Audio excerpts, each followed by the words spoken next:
Uni ko'rar kuningizda, qiyomat kuni ko'rar kuningizda emizayotgan onalar emizib turgan bolasini unutar.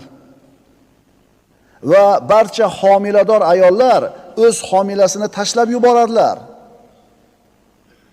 Odamlarni mast, alas holda ko'rursiz.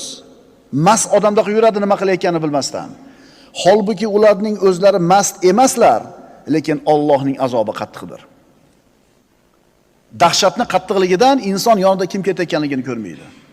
Qiyomat kunida erkak ayollar yalang'och holda mahshargohga yurib boradi desalar, Oysha onamiz, "Ya Rasululloh, erkak ayol yalang'och bo'lib aralashib yursa, bir noqulay, uyatli holat bo'lmaydimi?" deganida payg'ambarimiz aytadilar-ki, "Ey Oysha, u kun shunday dahshatli kunki, inson yonida birov ketayotganligini ko'rmaydi."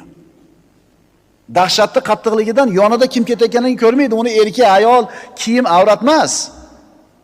O'sha kun kelyapti, hammamiz oldimizda turibdi.